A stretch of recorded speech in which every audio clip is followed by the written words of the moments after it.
Hello and welcome to another video from the Fantasy Legion. We got something very exciting to announce today, haven't we, Sean? So do you want to...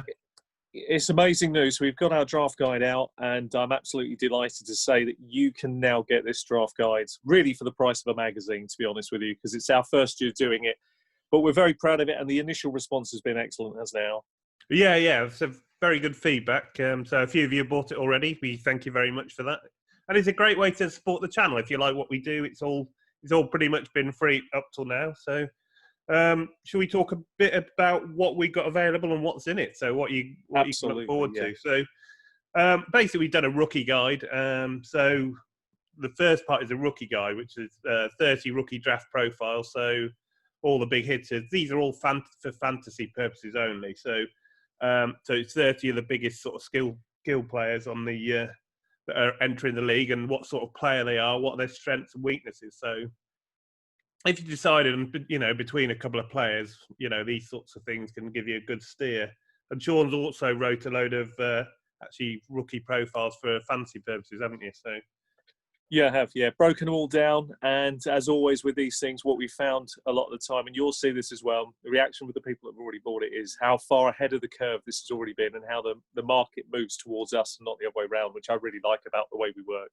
Yeah, that's the whole idea. So we're trying to give you, so it's basically information that we know will hopefully come good for you to help you sort of win your leagues in Dynasty and in redraft. So we've also got 10 players to target late in rookie drafts. That's something we've had great success on.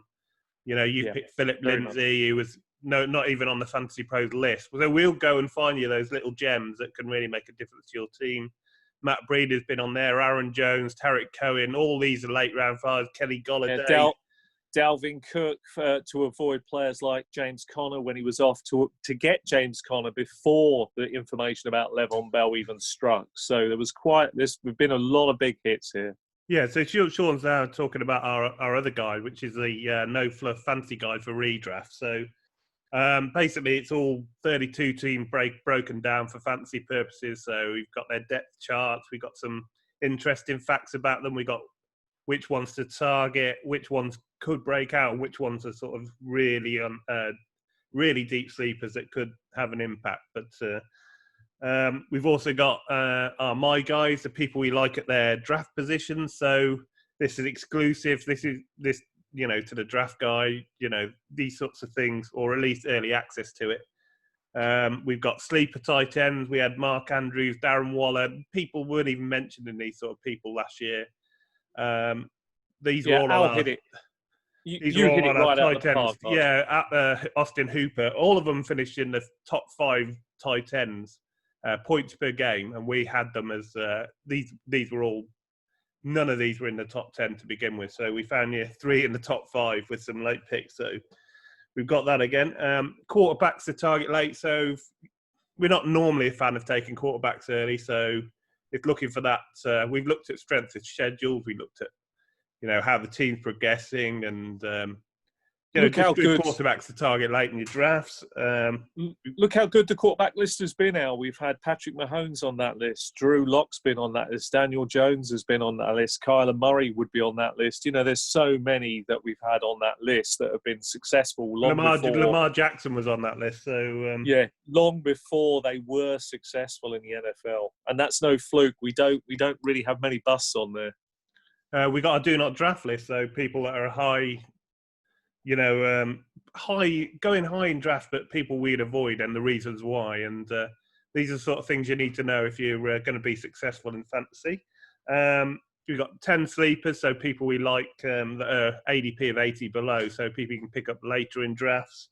And then we got the real deep sleepers, the real dark horses, the 150 and lower ADP that, if you're in deeper leagues, these could be sort of fantasy. You're hoping you can pick a few fantasy goal players there. So we've got our ultimate strength of schedule, which goes a bit further than the normal one. It's got, how good the O-line is, how good the actual schedule is, how good the schedule is for playoff weeks. There's a lot of information in there, and it was really good last year, that.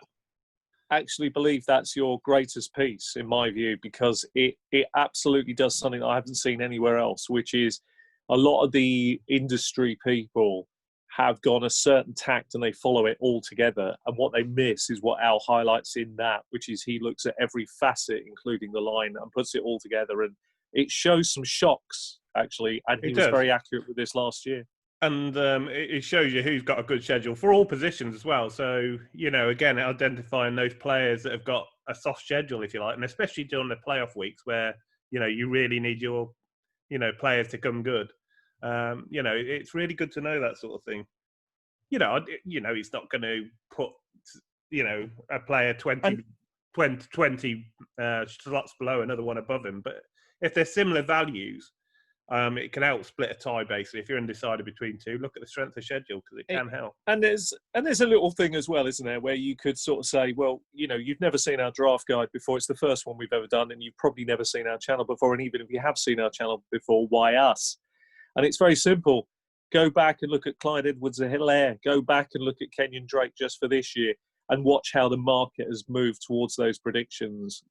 That's the key here, and that's what we do so well, I think, on this channel. So if there was ever a time to really get some inside information, it has to be ahead of this COVID-19 season. It really does. So I hope you do take a look at it. Yeah, so we've called it a no fluff fantasy guide. I mean, a lot of fantasy guides will be 600 pages and there's a lot of fluff in there. Ours is a no fluff guide. We've deliberately done that way. All the stuff's there. There's no filler. We're not backfitting stats from last year. No season ever repeats. You've got Sean's bold predictions on there as well, so early access to those. There's been some really good ones from Sean in the past season. He's incredibly accurate with these, and it's a bit disturbing, really. But there's loads of good stuff in there, basically. We'll put links in the description to where you can buy it. Again, thank you to anyone who buys it. It really helps us out. It supports the channel, which we can only appreciate. I mean, thanks very much if you do. And even if you watch, thank you very much as well. So we love to hear your comments. We'll put the links in the description. And we appreciate everything, and thank you very much. Okay,